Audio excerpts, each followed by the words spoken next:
All right, welcome back to the Thursdays with me. It is September 29th, and we're going to talk about quant again. We're going to do some more word problems.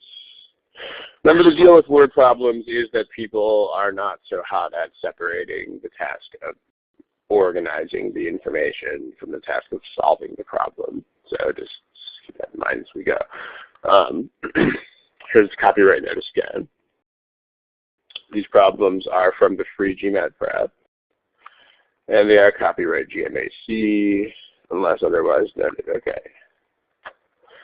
Let's do one. Let's do this one.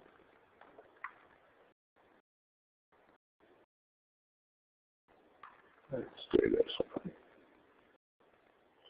Remember, here's where you get the multiple choice answers. Please indicate your answer there and not in the chat box.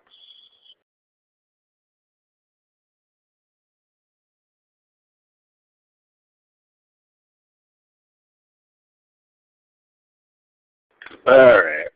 If you don't have an answer to this, you should probably pick one by this point. What's interesting here is that a whole bunch of people, like there's a solid favorite answer that people have here, and it's not the right answer. Like there's an answer that about 50% of people have picked, and it's not the correct answer. So remember, as far as time management goes, time management has nothing to do with minutes and seconds. I mean, it should be pretty obvious that a problem like this one is going to take you longer than the average time. I mean,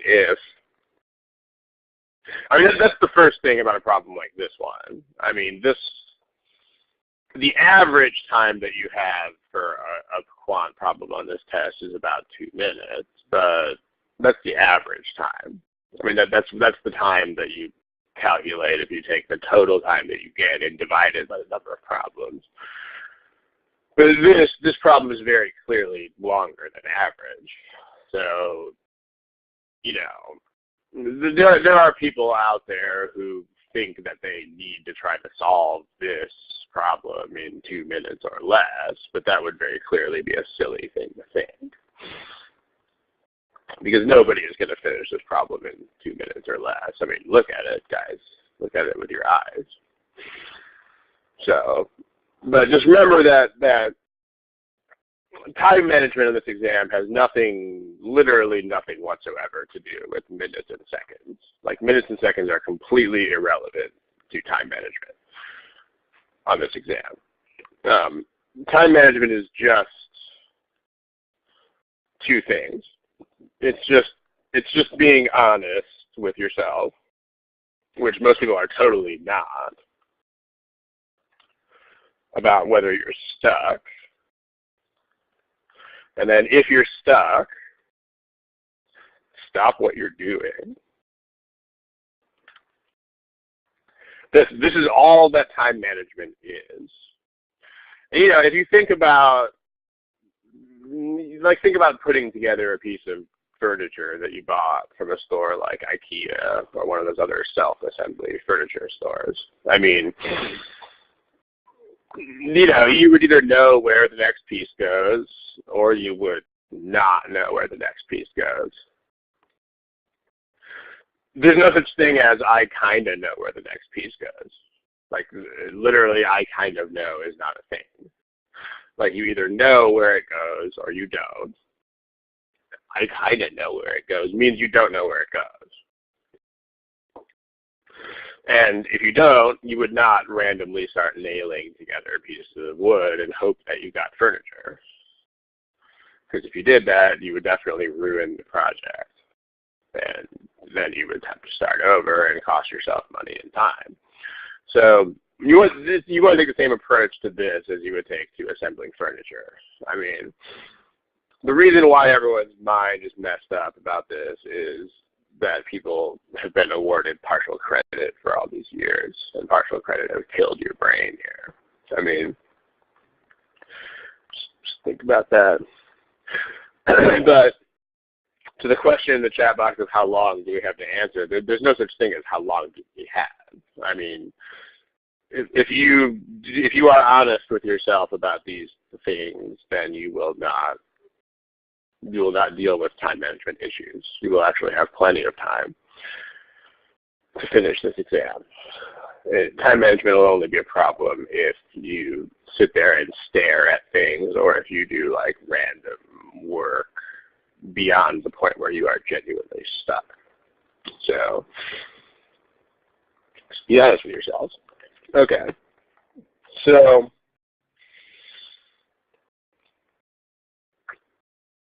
this is a word problem. I mean, I don't normally show the answer distributions, but I might as well here. This is basically random, right? I mean, okay, there are like 8 of you who didn't answer the question yet. I mean, 2 of these are me and the other tech student services moderator, but there's 8 of you guys who didn't pick an answer yet. I mean, you have to pick an answer, guys. You have to pick one. You can't not pick an answer. That's not a thing. So that means you have to guess. The other thing about time management, by the way, is on this exam, like, this is going to sound really stupid, but one of the biggest reasons why people don't finish this exam is because they take some amount of time to select a guess once they realize they have to guess. So, like, also, I mean, if necessary, make a rule for that.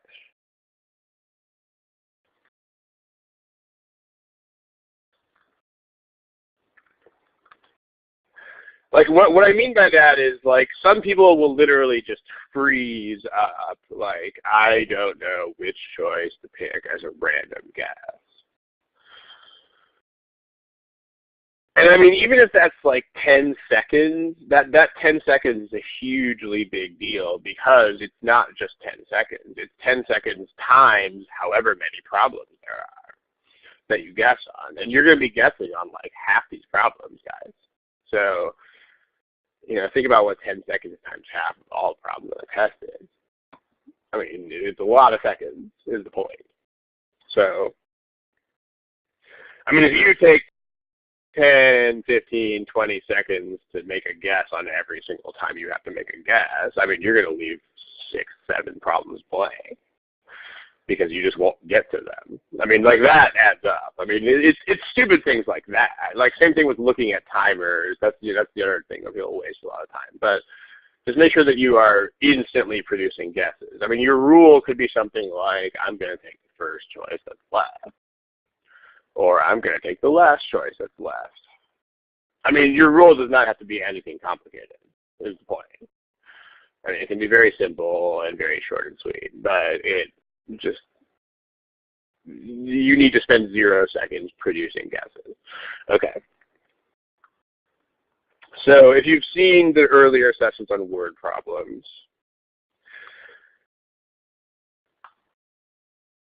you'll remember why people have an easier time with word problems in the real world. When people have a word problem type situation in the real world, generally the first thing they do is they whip open their computers. Like a typical word problem in the real world would be something like taxes and deductions and stuff. Like, if you're working on tax deductions, you would open up your computer and you would use what program? Like, what program would you open up in your computer? You would open up Excel. Yeah, maybe TurboTax, but like probably Excel first. I mean, because you wouldn't be able to use TurboTax until you had done all the Excel sheets already, because you would have to put all the finished numbers into TurboTax. So imagine how you would use Excel, right? Imagine, like, think about how you do that. Like, the first thing that you do is, and this is not going to sound crazy or anything like that, I mean, the first thing that you do is you make a spreadsheet that's empty, and then you don't fill it in until you've made it. How about that?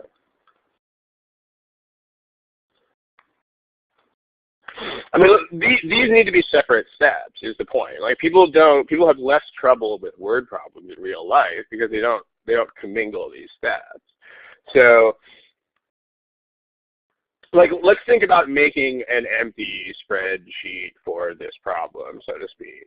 Like, let's just highlight the parts of this problem that you would pay attention to make a chart or a spreadsheet, or chart or table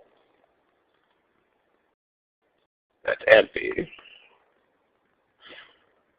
Okay. So this year, all right, so when you make charts and tables, the point is that you just have to notice like what stuff is in the problem, but you don't have to notice mathematical relationships yet because that's not until later. Like the stuff that goes into the chart you are not noticing yet is the point. So like this year there's going to be a save and there's going to be a spend. So okay, so we know that we can do that, and I mean we'll figure out how to organize it in a sec. And next year there's no income, so that doesn't even go into the chart. We don't even need to worry about that. But for each dollar that he saves this year, so that's already a thing that we noticed. Like saves this year is already a thing. He will have a certain amount available to spend. Notice that we are totally ignoring 1 plus R right now. Like we don't pay any attention to that because that's the orange step. Like that's not empty spreadsheet. We don't care yet. So this step, in other words, if all we're doing is making a chart or a table, like if the job is just to make a table, we know that we need this year, we need save and spend, and then we have next year available to spend. We have that so far. And then we don't care about this variable R yet. What fraction of his income should Henry save? So that's a fraction. Okay. So that next year the amount he has available, that's already here, will be half the amount that he spends that's already here.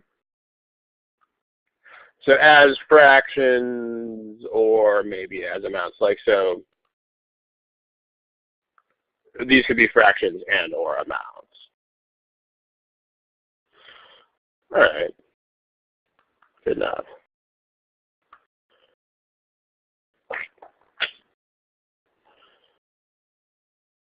That's not so bad.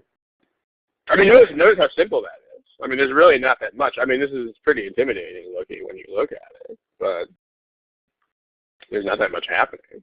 So if we just want to do that, all right, let's just do that.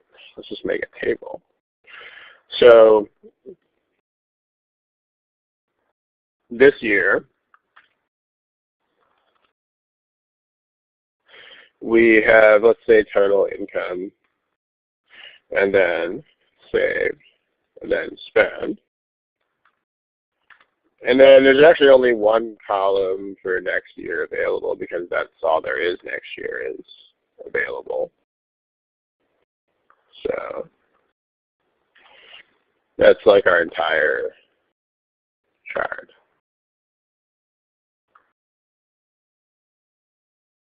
Okay, and then we could even make additional columns for fractions.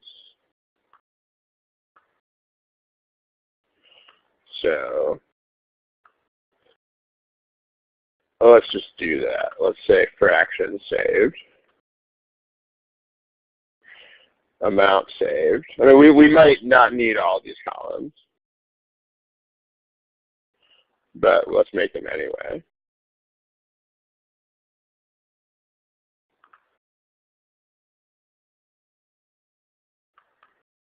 All right. How about that? I mean, this is the most that we could possibly need. And I mean, if we don't need all of these columns, then we don't need all of these columns. But I mean, at least we have them, right? So, and this is for all of this is for this year. So this stuff is all this year, and then this stuff is next year. Next year is really just the available thing. Okay. I mean, the main thing about this, though, is how much we are ignoring when we do this step. I mean, there's two things about it. The first is when you do it, you should notice how much you are ignoring. The second is you should notice how natural that is when you use Excel like a normal person. I mean, you would not, when you just normally use Excel, you probably don't even think twice about this. You probably just ignore this stuff and you set up the chart, and then you pay attention to it. Like, you only pay attention to it once the chart exists. So now you go back, like, so give me that smiley face icon if you're following me here. Like, this is just what people do. I mean, the smiley face icon, please do not type a smiley in the chat box. Thank you. This is what people do, right? We make charts, and when we make charts, we are totally not thinking about filling them in yet. Because there's a task of making the chart, there's a task of filling in the chart, and they're not the same, right? So now we go to this step. Okay.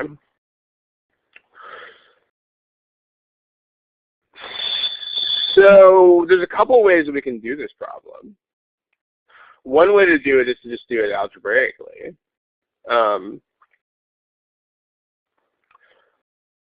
We can define variables for this stuff. What variable do we definitely want to define? Well, the goal of the problem is what fraction of his income should be saved. So we definitely want a variable for that. There's no question about that. So that's the goal.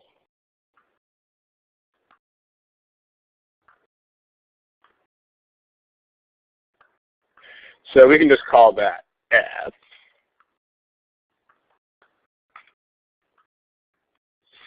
Now, one thing about these problems is that you shouldn't define variables that are unnecessary. I mean,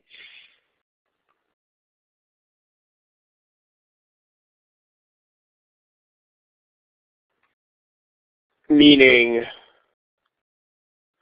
you could define another variable for total income, but you don't need one. I mean, it should be clear that this problem is going to work out without a variable for total income, because otherwise you would have to have one. So, like, we can just say that our total income is 1. I mean, we can use total income as I or something like that. I mean, we could. But you can also just use total income as 1.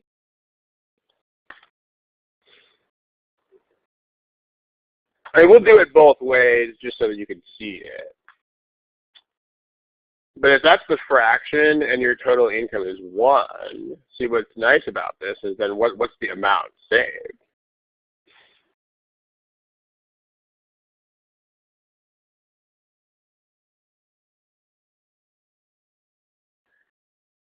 Maybe we should just do it as I. Tell you what, let's go ahead and just do it with I, and we'll see what happens. So that way it's most general. So if you have a total income of I and you save this fraction of it, then what is the amount saved?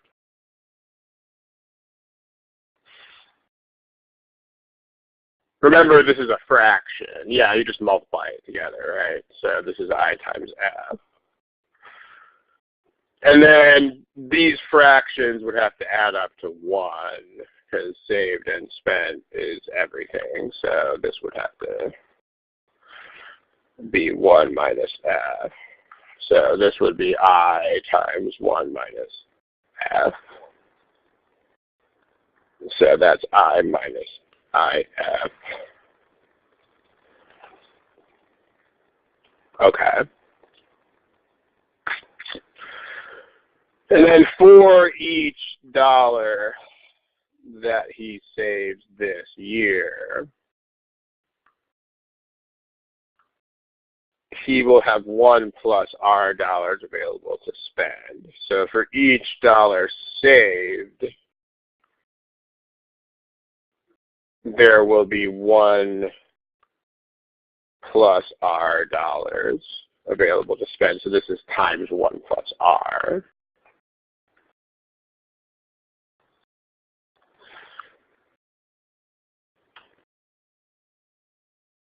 And so then we just have this. The amount he has available will be half the amount that he spends this year. So this, let's not use fractions. So instead of saying one of those is half the other one, we can just turn it around and say the other one is twice the first one. So like, in other words, this is here, like, the time management stuff. Okay, here. This available is half of this year's spend. That's the same thing as spend this year is twice available next year. So spend this year is that. Available next year is that. So I minus Fi equals 2Fi plus times 1 plus R. What are we solving for?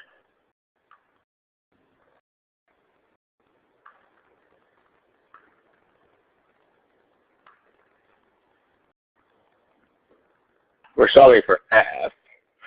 So if we do that, just make sure you collect the F's on both sides. So I minus Fi equals 2Fi plus 2FIR. So F is on every, just I is by itself over there. So I is 3Fi plus 2FIR. So I is factor F out of that. So that's 3I plus 2IR. Notice I cancels out, so you don't need the I, right? So 1 is F times 3 plus 2R, and that gives you choice E.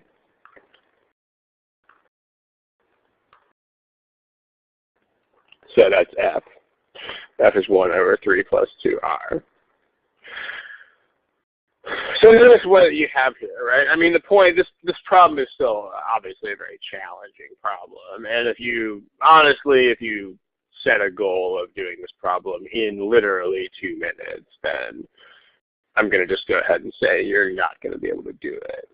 But setting a goal of doing a problem like this in the average time is just not smart, because this problem is clearly not average. So, but notice that if you separate these tasks, then you're fine. I mean, you just have to, and then that's a totally normal instinct that you have from like using Excel. You know, you just have to, okay, I'm going to make a chart and totally not pay any attention to arithmetic or algebra at all.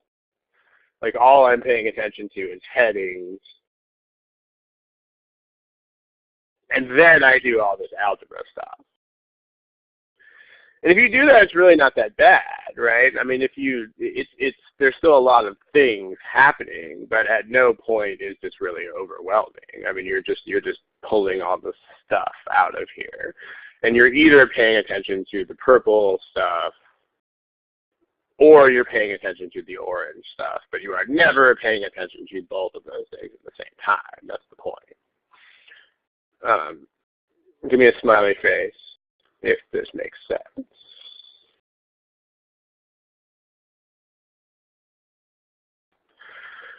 Notice also, at no point do you have to remember anything while you are doing anything else either. Like that's the other major thing. I mean, this is what I call in my classes that I teach, this is what I call my first rule of organization. If you ever have to remember anything while doing anything else, you're not writing enough stuff down.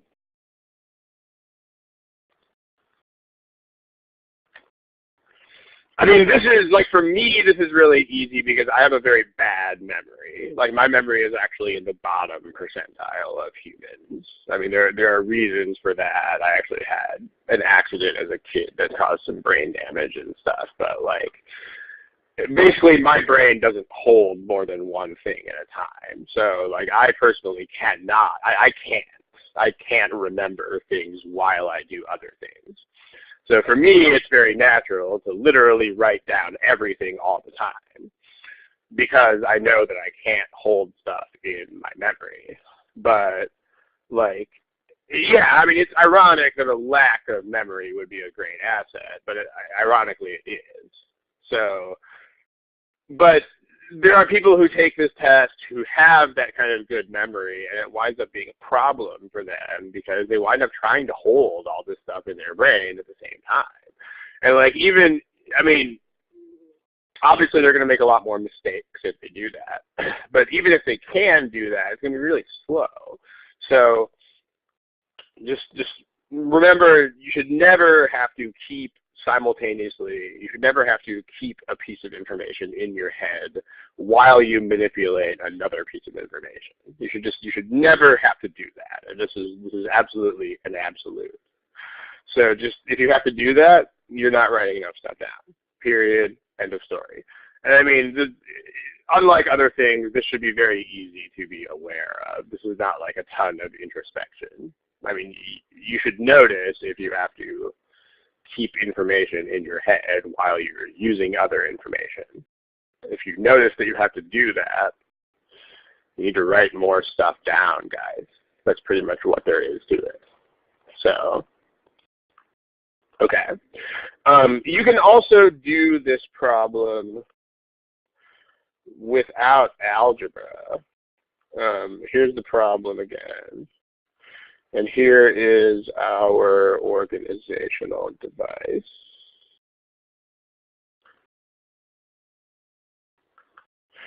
How can you do this problem without algebra?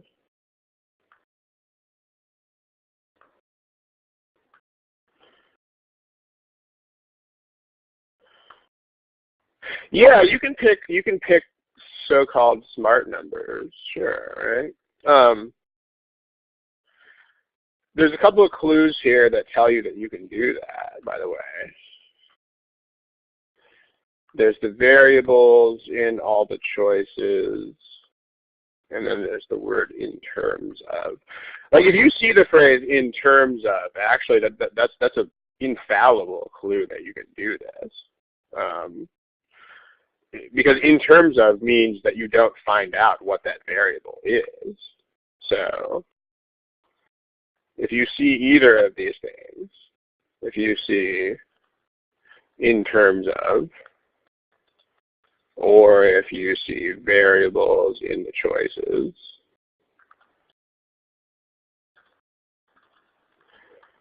then you can pick what we call smart numbers, which means your own values for the numbers. So let's do it. So we can pick R. The point is to just pick a number that makes all of these different. So if we pick R to just be, we might think about picking R as 1 because that's an easy number, but R as 1 is a bad idea because if R is 1, then this is 4, and this is also 4, and this is 5, and this is also 5. But if we pick R as 2, then all 5 choices are different, right? Like that's going to be, that's 1 over 4, that's 1 over 6, that's 1 over 8, that's 1 over 5, that's 1 over 7. So 1 over 4,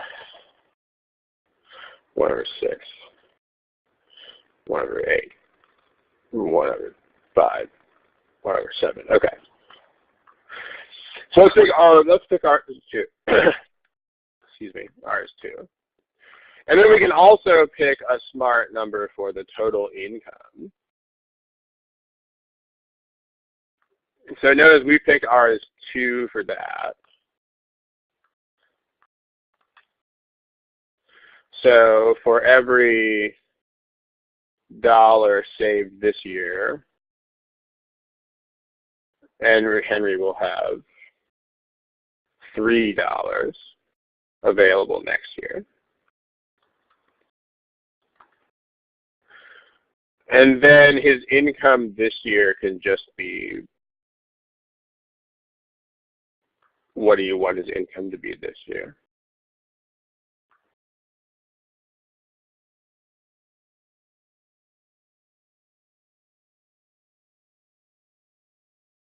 Let's say it's 10. Okay, we can do 10. So, sure.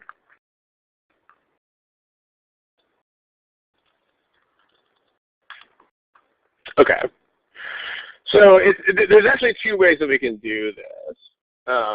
We can do it with, we can still solve for an algebraic variable called f, or we can do it with what's called back solving. We can show both of those here in a sec. But this is for every $1 saved this year, he'll have $3 available. So we can pick, that's times 3. Okay. Well, the poor guy. I mean, he's getting 200% interest somehow. I mean, I wish I could get 200% interest. So he's not that poor. Okay, so total 10. Let's say that we have a algebraic variable called f. So then the amount saved, I mean, here the problem is the amount saved is still 10f, which is still kind of meaningless, but we'll deal. And then, so that would be 30f. And then remember that we still have the spend is 2 times available next year. Okay. So the fraction spent would still be 1 minus f, and so this would still be 10 times 1 minus f, which is 10 minus 10f.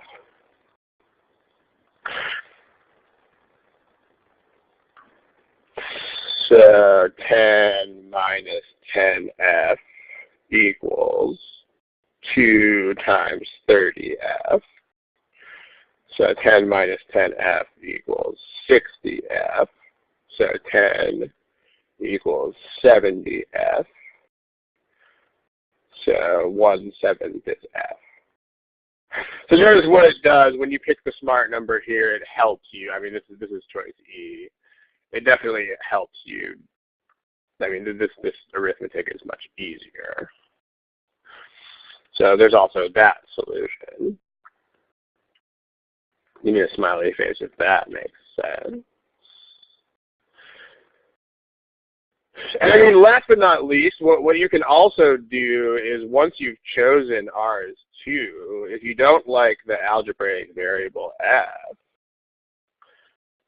what you can do once you've done that is you can even remember that this fraction, the amount spent is supposed to be twice, so this is supposed to be times 2.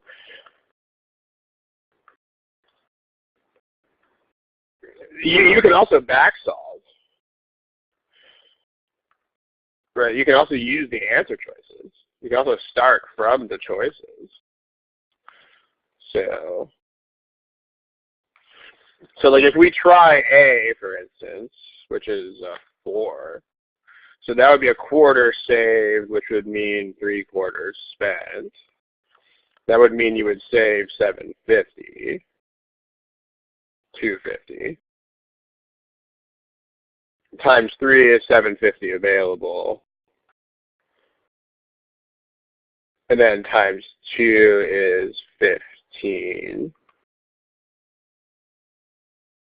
Well, I mean, 15 is not 3/4 of 10, so that doesn't work. And we got to go to a smaller fraction. All these problems are from the GMAT prep software, the free GMAT prep. Okay, if we try, you get the point. You try the choices. I mean, the ones that are wrong will not work. Eventually, you'll get to trying E. If we save, I don't want to try a 7th of 10, so instead of trying 10, you can just adjust this so that it is nicer with 1/7. So you can do that too. So that means you would save 10 and you would spend 60. So 10 times 3 would be 30. Just say 30. And then 30 times 2 is actually 60, so all of these numbers actually work out. So you can do that too. So there's like 1,000 million ways that you can do this problem, but notice that all of them depend on the idea of this. They all depend on the idea of first making this empty chart. And like what's nicest about this is that you don't even have to decide how you're going to do the problem until you are done making the chart. Like you make the whole organizational device and you fill it in, and then you decide the strategy. Like you don't even decide how you're going to solve the problem until you've done all of these things. You don't even decide. You don't have to decide on a strategy until after these things. That's what's so nice about this, right? You make the whole Excel sheet. And I mean, you know this about Excel too, right? If you're doing your tax stuff, I mean, you make all of those tax spreadsheets and you punch in all the numbers and stuff before you start manipulating anything. You know, if you're going to start reallocating things like investments, or if you're going to start moving stuff around so that you get bigger deductions, you don't start doing any of that until your spreadsheets are all made. This is exactly the same thing. Like you don't start doing stuff with problem solving until all of your organizational devices exist. This is exactly the same thing. So there you go. Any questions about any of it? We saw this problem in like at least 3 different ways to solve it.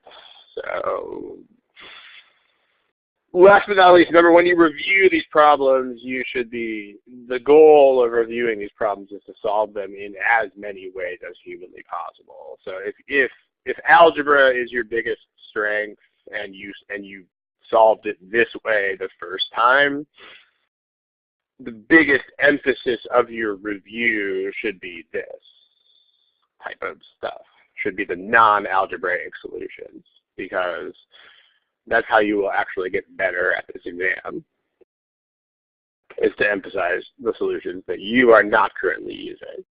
So I mean, if you emphasize things that are your own strengths right now, then, I mean, I should have to tell you this, but that's not going to make you better at anything. So, okay. Let's do another problem.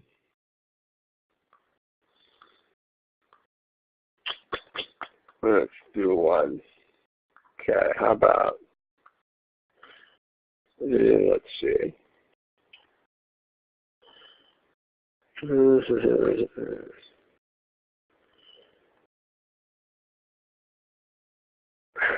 Okay, how about this one? I mean, these things have a lot of words. The other thing to notice about these problems is they are not being deliberately obtuse. Like they're not using a lot of words to be annoying. I mean, they're using a lot of words because they have to. So if any of you guys are under the impression that they use lots of words to add a challenge or that they're being wordy on purpose, make sure that you do not think that, because that is definitely false. Like the problems are wordy because when you put mathematical relationships in words, and in general when you put anything precise in words, it tends to be wordy. That's just how stuff is. So just keep it in mind. Try this problem. Don't forget where the multiple choice answers are found.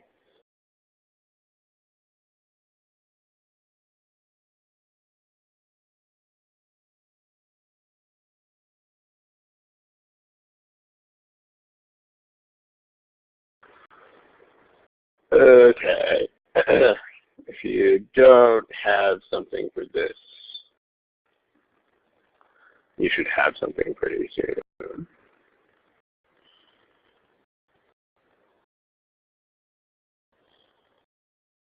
Remember what time management is and isn't. I mean, time management is basically like admitting when you're stuck and picking something and moving on. So please pick one of the multiple choice options, guys.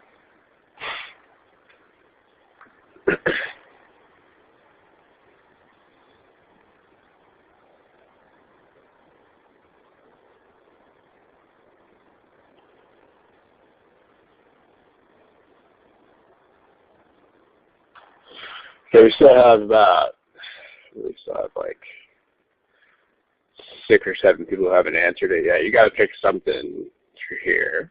So we're going to move on in a sec, but remember, this is a test that does not let you leave things blank and does not let you not answer things and does not let you come back to them. So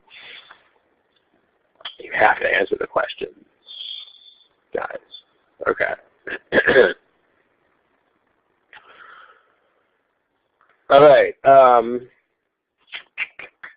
Anyways, let's talk about it. Remember, the thing with word problems, again, is that this is what seems like an overwhelming amount of information, but it's only overwhelming if you don't split up the task of organizing it from the task of solving it. So, I mean, if we're going to use as few words as possible to summarize this, just separate the tasks of organizing and solving. I mean, ultimately, that's what this is, right? So, because that's what, and again, this is what people naturally do when they use things like Excel. Like, people don't even think twice about this. I mean, you have an empty Excel sheet. The first thing you do is you make a bunch of rows and columns, and you make a bunch of rows and columns that are empty, and you don't fill them in until they exist. That's pretty much what it is. I mean, you may make adjustments later, sure. Like you might add a column if it turns out that you need one and it's not there. I mean, that's always a thing. Just like we might add columns or rows to our organizational devices too. But for the most part, when you when you use Excel, you just do it. You just make the chart for a table. So let's talk about organizing it. And again, when you organize it, you want to only pay attention to those things that actually have to do with headings. And you want to ignore everything else, right? So you have a total take-home pay. So let's just take an inventory basically, right? It's kind of like, you can think of it as an inventory of what goes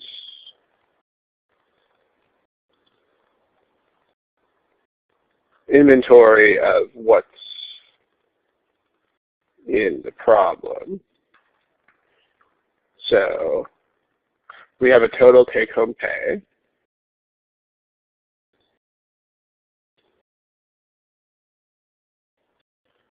And then she saved the same fraction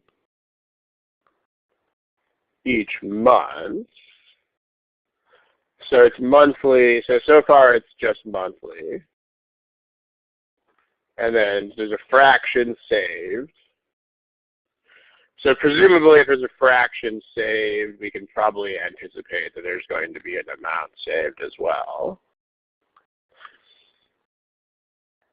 And there is, right? So there's a total amount of money that she had saved yearly. So that's going to be times 12, right? That's no big deal, but that's also going to be yearly. And then blah, blah, blah, 3 times we don't care about because that's later. That's part of the solving stuff. So, and in fact, there's 3 different pieces there's 3 different tasks, not just 2. There's organizing, there's filling in information, and then there's solving. So there's not really just 2. There's not really just 2 tasks. There's actually 3.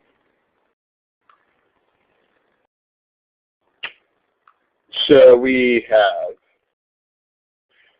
the amount that she didn't save. So yeah, this is kind of like the last problem if you think about it. We're just dividing up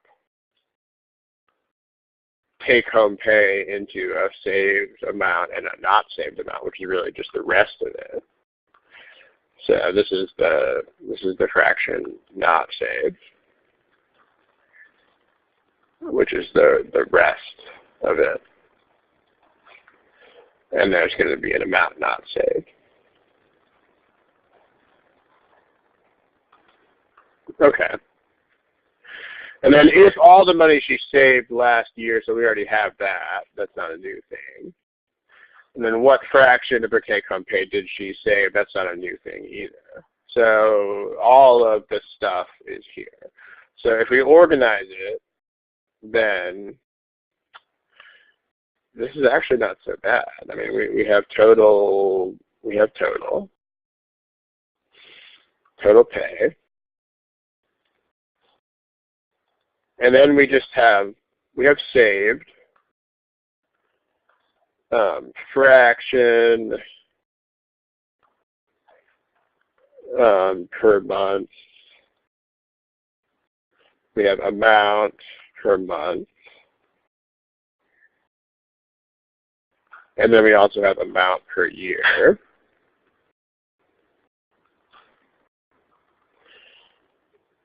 And then we have the same quantities for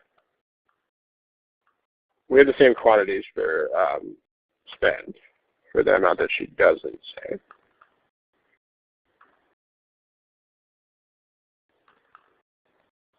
So try to look at that.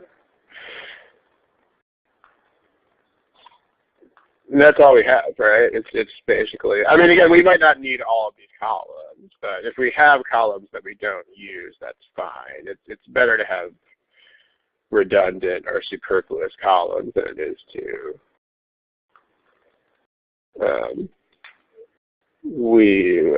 what I don't understand the question because it's S over T. I don't know what that means.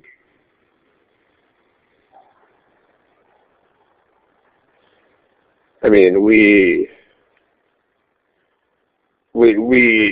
clearly do not want to ignore the fraction saved because that's the goal of the entire problem. I think I'm misunderstanding what you're asking. I mean, if your question is whether we can ignore that, the answer is clearly no, we cannot ignore that because that is the goal of the whole problem. So we definitely should not ignore that. But maybe you're asking something else. I think you're probably asking something else. But okay. Anyway, in general, we don't want to worry about that. Like worrying about whether we can eliminate columns is a bad thing to do anyway, because that's like I was saying, like having redundant columns or having superfluous columns is totally fine right now. Like you don't, it's a very bad thing to even be thinking about that right now, because that's going to just waste your time. I mean, you want to just write down everything you can write down, and then if it turns out that you just leave a column blank, then you just leave it blank. I mean, it's not a big deal. I mean, it's much worse to need a column that you don't have than it is to, I mean, if it turns out that you don't use a column, there's no big deal there. But if you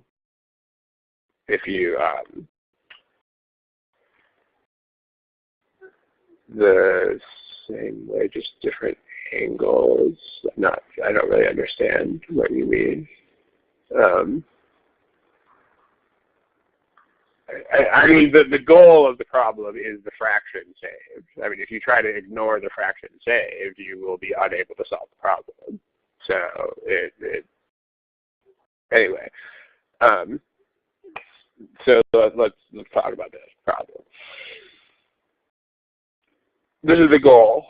We should, as long as it's on your chart somewhere for sure, right? Like as long as your chart says that you should divide those things, then as long as you're not making yourself remember that you should divide those things, because then you have the same problem that we talked about before with trying to remember stuff while you do other stuff, which you might get away with that, but you might not. So, but I mean that works too, as long as you indicate somewhere on your chart that you have to do it, and don't make yourself remember it. Okay, so we have this. Let's talk about it. All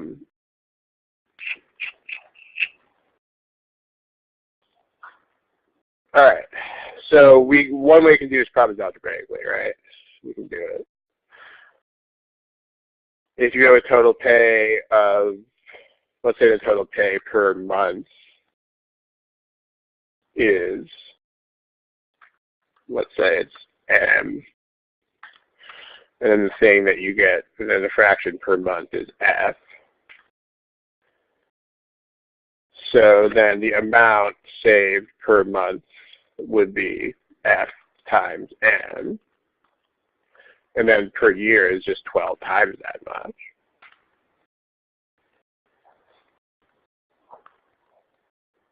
Okay, now we got to use the stuff that's information in the problem. So let's do it.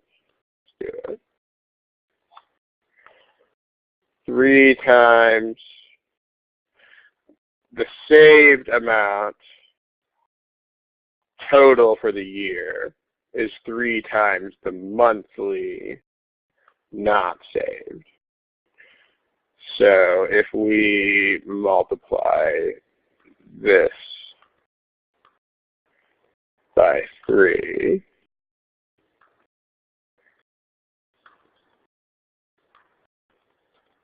So if we go against the direction of that arrow, we would divide by 3. So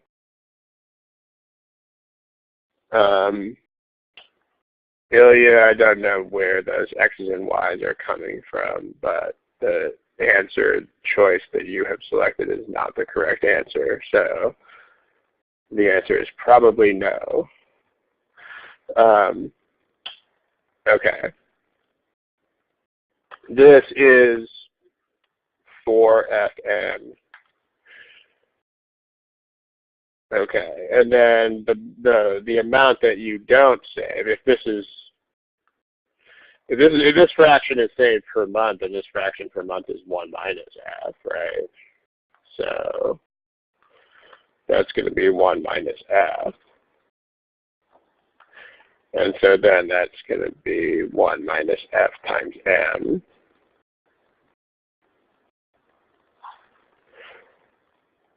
Those are equal. So that should let you solve. Okay, we can solve that. Okay. So the f's cancel. The m's are gone. So 4fm equals 1 minus f times m. That means that 4f is 1 minus f. So 5f is 1, and f is a fifth. So that's choice D, like dog. You can do that. All right. That's one way of doing it. We can also, how else can you do this problem without doing any algebra?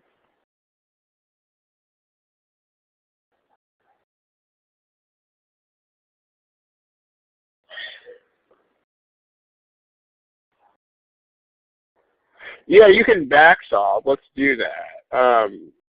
We can pick numbers that these all go into. So the smallest number that 2, 3, 4, 5, and 6 all go into is here. Let me move this the smallest number that all these go into is going to be 60. So we can pick a total pay per month of 60.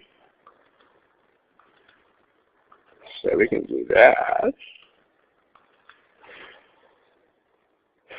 Well, so that's just going to be checking that. I mean, the 3 times the amount. You don't pick numbers that do that. That's going to be the thing that you check against other information.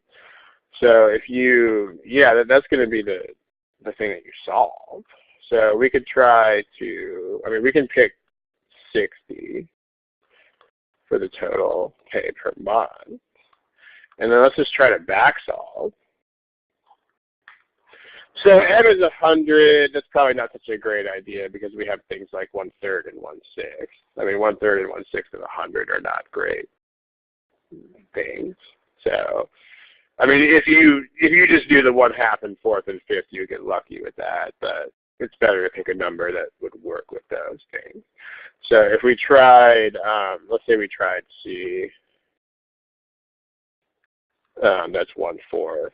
So that's going to be 1/4 and 3/4. So that means you save 15 in a month, and 15 times 12 is 180. Okay, so the point is you have 2 ways of getting this number, right? One way is that it's supposed to be 1/3 of whatever's here. So this would have to be 60. But then also it would have to be 3/4 of the original thing. And so it would also have to be 45 at the same time. And so that doesn't work. So that doesn't work. So it's not C. If we try choice D, and I mean, notice with back solving, it might take you a bit to figure out how to try the choice the first time, but once you figure out how to run it through for one answer choice, then trying the rest of the answer choices will be really fast. I mean, it will probably take you longer to try the first answer choice than it will take you to try all the other ones combined, even if you have to try them all. So if you use 60 again for D, so that's 1/5. That's 12 per month. So 12 times 12 is 144. Again, there's two ways. This would be 4/5. There's two ways to arrive at this number. The first way to arrive at this number is it's supposed to be 1/3 of that number. So 1/3 of 150 is 50. So 1/3 of 144 is 48. And then the other way to arrive at this number would be that it's supposed to be 4/5 of 60. And that's also a thing. 4/5 of 60 is 48.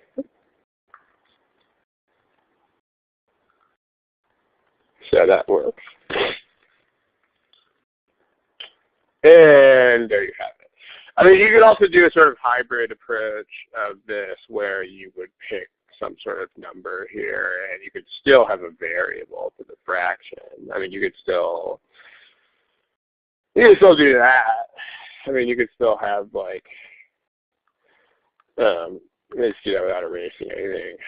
I mean, you could also still have a 60 for here. If this was F, then this would be 1 minus F, and then this would still be 60F, and this would be, I guess, 720F. So divide that by 3.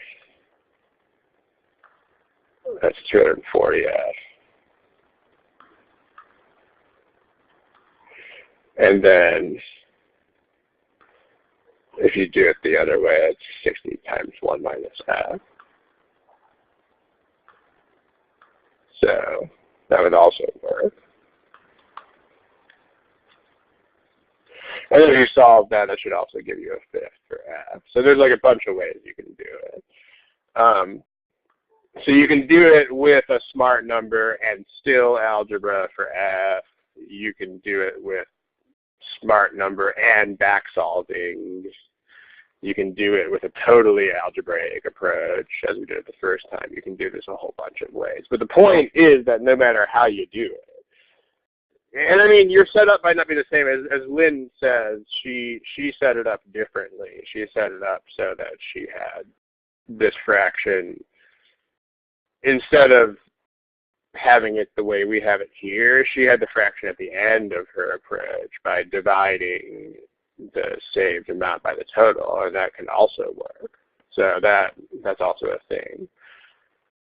Like in other words, you might not